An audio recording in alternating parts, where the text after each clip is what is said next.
Halo Elviders, kita sudah berada di penghujung bulan suci Ramadan dan pengalaman tahun-tahun sebelumnya pada saat Idul Fitri dan hari-hari sesudahnya di berbagai daerah khususnya di Pulau Jawa banyak diterbangkan balon-balon udara berskala besar. Ukurannya besar, diameternya sampai belasan meter dan juga jumlahnya luar biasa banyak, bukan cuma puluhan bahkan ratusan. Nah, balon-balon udara ini terbang tidak terkendali mencapai ketinggian bahkan sampai 40.000 kaki sehingga dapat menyebabkan kecelakaan penerbangan. Hari ini saya bertemu sahabat lama saya, Pak Khatim. Saya mengenal beliau sudah lebih dari 25 tahun dan ternyata perjalanan karier beliau yang tadinya sebagai air traffic controller di Semarang sekarang sudah menjabat sebagai direktur operasi di LPPNPI atau Airnav Indonesia.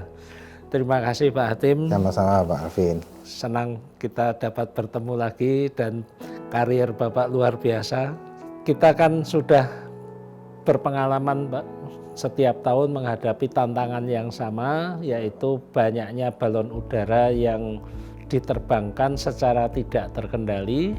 Betul. Ukurannya besar, jumlahnya banyak, menimbulkan resiko kecelakaan penerbangan. Betul. Dari perspektif LPPNPI khususnya perspektif operasi, untuk tahun ini apa persiapan dari LPPNPI atau Airnav Indonesia? Ya, terima kasih Pak Alvin. Alhamdulillah kita ketemu lagi Pak Alvin. Dulu ketemu Bapak di Semarang tahun 92-an lah kurang lebih. Jadi lebih dari 25 tahun yang lalu. Kita ketemu dengan kondisi yang berbeda, alhamdulillah dengan lebih baik tentunya kondisi Pak Alvin. Alhamdulillah. Ya, balon udara ini memang satu hal yang problem tiap tahun berulang. Namun memang ada penurunan sedikit setelah ada kita lakukan beberapa kegiatan dengan masyarakat. Jadi tentunya dari Airnav Indonesia kita yang menggawangi lalu lintas penerbangan, kita mengambil langkah dalam hal antisipasi Pak Alvin. Antisipasi apa yang kita lakukan?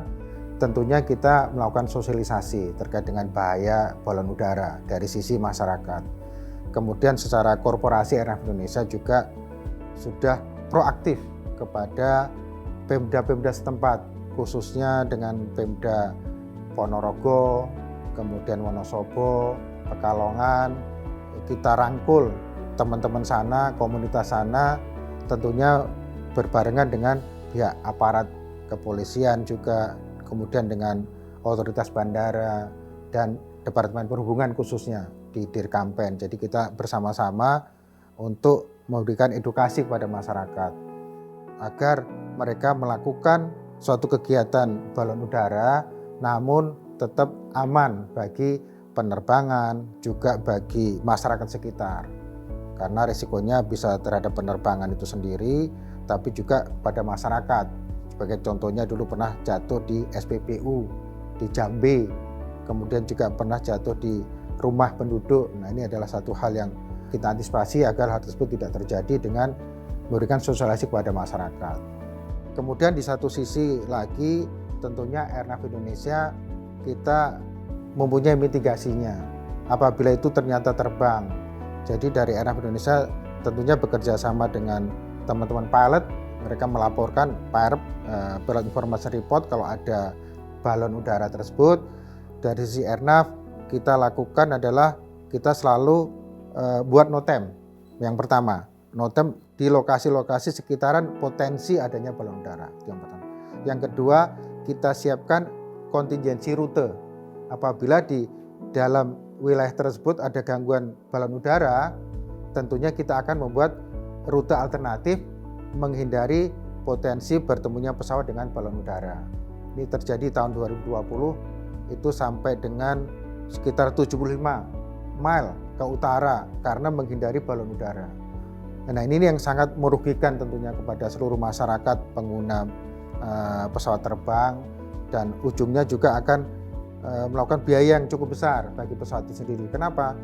Karena dengan makin jauh rute tersebut untuk menghindari balon udara, tentunya fuel consumption atau bahan bakar yang dibutuhkan menjadi lebih banyak. Kemudian juga di masalah gas karbon juga akan meningkat itu. Kemudian yang selanjutnya adalah tentunya dari personel Airnav sendiri, kita juga sudah dipersiapkan langkah-langkah yang kita lakukan dan kita sudah buat dalam bentuk standar operasi prosedur. Itu mungkin langkah-langkah yang kami lakukan Pak Alvin dalam rangka kesiapan kita menghadapi adanya potensi bahaya dari balon udara. Iya Pak, terima kasih Pak Direktur Operasi. Tadi Bapak menyampaikan bahwa pesawat itu sampai dibelokkan Pak ya, mengambil jalur alternatif. 75 miles itu nautical miles, bukan miles darat ya. Nautical miles itu sekitar 130 km. Kurang lebih 1,8. Dan itu berdampak pada konsumsi bahan bakar, ujung-ujungnya juga berdampak pada biaya yang menyebabkan harga tiket makin mahal juga kali ya. Bisa jadi ke sana itu nanti tentunya. Dan juga terjadi delay mungkin ya karena waktu bertambah, penerbangannya. Tempuhnya bertambah. Jadi penerbangan balon ini dampaknya kemana-mana ya. Betul. Nah Pak, masyarakat kan menyampaikan bahwa balon-balon ini adalah bagian dari kegiatan tradisi mereka. Kemudian apa yang bisa dilakukan agar masyarakat ini juga tetap dapat melaksanakan kebiasaan mereka, tapi juga tidak mengganggu penerbangan, dan apa yang bisa dilakukan juga oleh pemerintah daerah untuk memfasilitasi ini. Jadi tidak ada yang dirugikan, tetap bisa balonnya berjalan ya Pak. Berjalan, penerbangan juga tidak terganggu.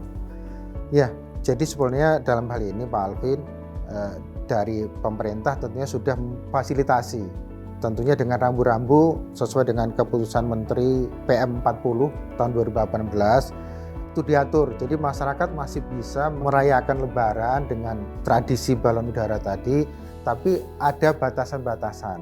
Jadi tidak dilarang tapi diatur. Betul, tidak dilarang tapi diatur dengan batasan-batasan Pak Alvin. Dari PM itu sendiri disampaikan dengan batasan dia 15 kilo dari area bandara atau tempat penerbangan helikopter atau helipad. Kemudian jarak pandang atau visibility harus 5 kilo minimal. Kemudian balonnya diameter dengan 4 meter diameternya, tingginya 7 meter, dan harus terikat dengan 3 tali. Kenapa harus terikat? Agar jangan sampai balon itu terlepas. Kemudian juga dengan warna mencolok dan tali paling tinggi 150 meter Pak. Kenapa? Karena ada penerbangan helikopter yang terbang di atas 500 feet sampai 1000 feet lah kurang lebih Pak Alvin. Jadi kenapa dibuat 150 meter? Karena tentunya disesuaikan dengan penerbangan yang ada. Jadi pada dasarnya masyarakat masih boleh merayakan dengan balon, tapi tadi dengan pembatasan-pembatasan tadi mereka bisa meriah, tapi penerbangan juga aman. Jadi balonnya diikat, betul, tidak diterbangkan lepas. Betul.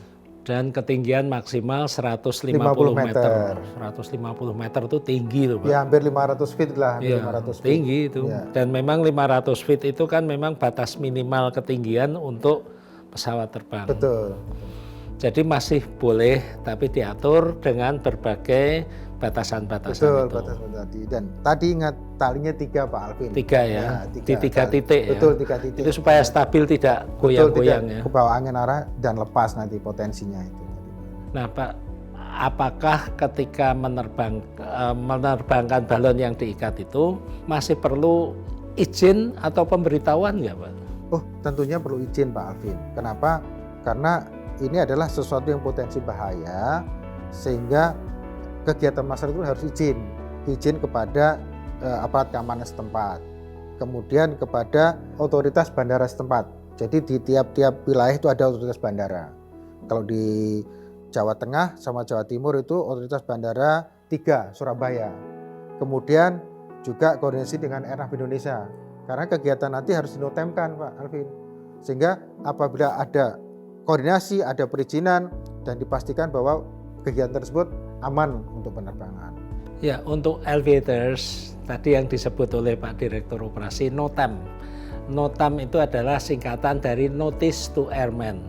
Notice to Airmen adalah pengumuman yang diterbitkan oleh Airnav Indonesia kepada seluruh pesawat yang beroperasi dalam wilayah udara Indonesia. Jadi NOTAM itu adalah pemberitahuan kepada seluruh pesawat pilot tentunya ya yang beroperasi di wilayah Indonesia agar mereka tahu bahwa ada kegiatan-kegiatan yang mana mungkin menimbulkan bahaya atau mungkin ada pergerakan kepala negara sehingga mereka harus mengambil jalur-jalur tertentu. Demikian juga jika terjadi letusan gunung berapi itu juga diterbitkan NOTAM. Gitu Pak. Betul sekali Pak Alvin. Jadi memang itu kita lakukan sehingga para pilot dia sudah tahu, antisipasi lah dengan adanya notice to airmen tadi, mengantisipasi. Mereka selalu membaca NOTAM tuh pilot sebelum dia terbang ke suatu tempat, dia akan melihat ada NOTAM nggak tadi. Dengan ada NOTAM tersebut, paling nggak dia akan menghindar sehingga penerbangan juga berjalan dengan aman dan lancar. Nah Pak, pesawat yang beroperasi di wilayah udara Indonesia ini kan bukan hanya penerbangan domestik. Betul. Penerbangan dari lintas negara misalnya dari Australia ke Hong Kong ini kan melintas Indonesia juga. Berarti mereka juga harus diberitahu Pak. Betul, jadi notice to airmen ini keseluruhan, baik penerbangan domestik maupun internasional. Karena wilayah Indonesia ini cukup luas, kita melayani penerbangan baik domestik maupun internasional. Jadi dari Asia ke Australia lewat wilayah Indonesia ini banyak sekali berseliweran pesawat. Itu potensi tentunya mereka juga harus tahu hal itu. Sehingga mereka juga terjaga keselamatannya dan kelancaran daripada penerbangan itu. Jadi masalah balon ini bukan hanya masalah Indonesia tapi juga menjadi perhatian internasional juga Pak ya? Tentunya Pak, apabila balon tersebut kemudian melintas di depan kokpitnya pilot internasional tentunya itu kredibilitas negara ya Pak ya. Nah ini jadi nggak cuma domestik tapi internasional juga Pak. Bagaimana Indonesia dalam memberikan pelayanan, menjaga keselamatan penerbangan, tentunya ada efek ke sana Pak Alvin. Ya ini yang harus kita jaga bersama-sama tentunya. Seluruh komponen bangsa kita jaga bersama-sama sehingga pelayanan di Indonesia itu aman dan lancar. Baik, terima kasih Pak Direktur Operasi. Jadi Aviators sudah jelas ya bahwa penerbangan balon ini tidak hanya soal domestik saja, tapi pesawat-pesawat yang melintas Indonesia, pesawat-pesawat asing juga terdampak dan juga NOTAM ini diterbitkan untuk internasional, menjadi perhatian internasional. Maka dari itu saya menghimbau Aviators juga memberitahukan kepada sahabat-sahabat kerabatnya agar ketika menerbangkan balon tetap mematuhi peraturan agar tetap menjaga keselamatan penerbangan kita. Saya kira demikian Pak ya. Ada pesan-pesan penutup dari Bapak untuk masyarakat? Mungkin satu hal yang saya pesankan buat masyarakat, kita Lebaran Idul Fitri adalah kembali ke yang fitri. Kita setelah berpuasa 1 bulan tentunya adalah ketakwaan, dan ketakwaan kita marilah kita rayakan dengan silaturahim, dengan perayaan balon udara boleh, tapi tentunya dengan ketentuan-ketentuan tadi, sehingga apa yang kita lakukan sebulan berpuasa tidak membawa mudorot ataupun kerugian kepada orang lain, karena bisa jadi yang terjadinya atas balon tersebut adalah yang terkena imbas adalah saudara kita, teman kita, tetangga kita. Jadi marilah kita sama-sama kita rayakan Lebaran ini dengan penuh sukacita, tapi tanpa membuat suatu hal yang bisa mempengaruhi keselamatan penerbangan maupun keselamatan yang ada di sekitar kita. Itu yang saya pesankan kepada semuanya masyarakat untuk bisa kita lakukan bersama-sama. Dan Idul Fitri berjalan dengan aman, nyaman, dan membuat masyarakat bahagia tentunya. Terima kasih Pak Hatim atas penjelasannya, dan Aviators selamat merayakan Idul Fitri. Yang mau menerbangkan balon silahkan, tapi patuhi peraturan demi keselamatan kita bersama. Alvin Lee, Aviation, happy landing.